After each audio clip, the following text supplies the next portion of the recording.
Aw, so cute. The next big meme stock could already be taking off. It just left the sub-$1 larva phase. FLYE Group received a letter from Nasdaq on July 22nd, stating that it regained compliance with the minimum bid price requirement for listing on the Nasdaq Capital Market. This decision came after the company's common stock maintained a closing bid price of $1 or more for 11 consecutive business days, exceeding the required 10-day period. As a result, Nasdaq has closed the matter, and FLYE's compliance with Nasdaq Marketplace Rule 5550A2 has been restored. The company can now continue to trade on the Nasdaq Capital Market without this issue affecting its listing.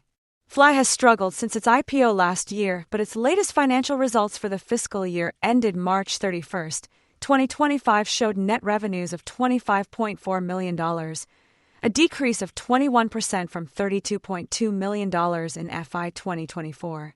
Despite the decline in revenue, FLYE saw an improvement in gross margin to 41.1%, up from 40.7% in FY 2024, thanks to cost reductions and more favorable pricing obtained from its suppliers, mainly in battery sourcing.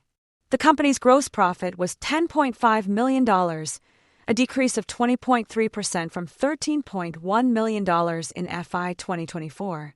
The company has a broad and growing product portfolio of more than 100 models throughout e-motorcycles, e-bikes, and e-scooters. Its rental service, which is active in New York City, Toronto, and Los Angeles, continues to gain strong traction. According to Mr. Zhou, Andy O., Chairman and Chief Executive Officer of FLYE, the company is positive about its growth prospects despite the dip in revenue caused by short-term external factors, as it has established a solid reputation and continued to invest in marketing and product diversification. The decrease in revenue was primarily driven by a decrease in sales volume by 10,846 units, from 69,611 units in fiscal year 2024 to 58,765 units in fiscal year 2025. The decline in sales is mainly due to recent lithium battery accidents involving e-bikes and e-scooters, which has made customers less inclined to purchase e-bikes. However, the company remains well capitalized to invest in inventory, vehicle production, and working capital, following its successful registered direct public offering in June.